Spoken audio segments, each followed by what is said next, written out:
To be clear, I'm doing a talk about apartheid, not the South Africa from the last 29 years. And then I wanna also start with some caveats. Just so we're clear. Talking about something in the past. And then talking about the evil that was done in the past has this tendency to cause people to do, well, consider everybody from that group as evil, and then we just oversimplify. And let's not keep doing that, because first of all, that's silly.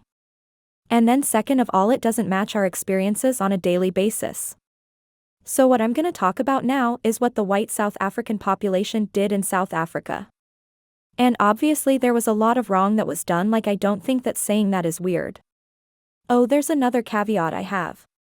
So I'm gonna be throwing stones, but I wanna point out we're in the United States, living in this glass house that I'm throwing stones in. So I will probably on occasion go, oh, yeah, you know how we did, and then just sort of link it whenever it's necessary so that I don't end up in hypocrite hell. Over the course of my life, I have met and come to at least know a little bit about 7 white South Africans, and I liked all of them and I didn't see evil in any of it, right? Because that's one of the things I think we always lose, is when we keep putting people into categories, we forget the individuals. So it's true a group might do something really nasty. That doesn't mean that everybody in the group is condemned, especially because we have to remember too that white South Africans also resisted apartheid. It wasn't one group resisting apartheid. It was a large multi-ethnic, multicultural group doing it. Just like in World War II there was a German resistance against their leader and regime, right? There is always in every population, even when that population is doing evil, there is always a group of people hopefully that are trying to do good. They might be failing miserably, but that doesn't mean they're not in there or have their sleeves rolled up risking their lives for this. So I just want to keep people away from this need to villainize groups, because inevitably that's always kind of a dumb thing to do. So, before we dive into apartheid South Africa, I need to set South Africa up. And so I'm gonna do a little bit of history to just sort of get us going and then see where that takes us. The Europeans arrive in South Africa.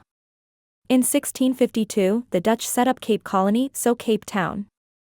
It's actually on this map, is the first Dutch settlement in South Africa. It's a massive city. It's not quite the size of Johannesburg, but it's a huge city. It's a major cultural and economic piece of South Africa. It was set up in 1652, but notice that's 45 years after Jamestown, the first European community in North America. So I think one of the things that people miss about this is I think there's the sense of the white population in South Africa just recently got there. Well, they didn't get there much more recently than the white population got to what is now the United States of America. So, right? There's literally just 45 years between the two events. When the Dutch did go into South Africa, they didn't plan on conquering a large chunk of land. They really just wanted to set up Cape Town. And the reason for it was trade routes. They were trying to get trade routes that would go to India and Southeast Asia. Right? Eventually, the Dutch are gonna create the Dutch East Indies, which is today Indonesia. So their path is to get across the Indian Ocean. To get from Europe to the Indian Ocean and across it, you gotta go past the southern tip of Africa. So Cape Town was considered to be this really important strategic place. So Dutch settlers go. They start setting it up. There's kind of almost a myth when white people show up in a place that the place was empty. And unless it's Antarctica, there's no place on Earth where that is going to be true, right? Not even Greenland. At the end of the day, the whole planet has been populated except Antarctica. So there is already a native population there, just like there was when we arrived in Jamestown. So, the native population that was living in the area where Cape Town gets set up were 2 groups that the Dutch identified. One is the Hoi, they called them the Hottentots or Koko, and then the other group were the San, and they called them the Bushmen. Both populations were gatherer-hunters. So part of the thing that goes up in our imagination is that Africa was populated with these gatherer-hunters. Europeans showed up and then taught them civilization, and now the world is better off for it. That's not right. So just stop it. It is true, by the way, collectively we now call the Hoi and the San San. So if I say San, that's what I'm referring to that collective group. That part of Africa, which by the way includes Namibia, Botswana, and then the southern part of Angola, did have a gatherer-hunter population. The rest of Africa, with probably a couple of small exceptions here and there, was entirely agricultural. So the Dutch just happened to land in an area that wasn't cultural, they were in fact doing gathering hunting. So gathering and hunting as in they weren't farming a lot, they didn't have domesticated animals. They were gathering their vegetable matter that they were consuming and they were hunting the meat that they were eating. So, it sort of fits the imagination of what we want, to be for a white population displacing a broader black population. In our imagination in the United States, what we encountered when we encountered the Native Americans. But of course the great mystery of that is we also know the story of Squanto, who teaches the Pilgrims how to farm. So on the one hand we believe that there are gatherer-hunters who didn't use the land. On the other hand we know it's part of our foundational story that the Native Americans taught the Pilgrims how to farm. How could both be true? Clearly one cancels the other, and the reality of course was most Native American nations were farming. So that done. Just like most of Africa is farming. In any case, the Dutch don't waste much time. Within a few years they actually do the first Dutch Hoi War.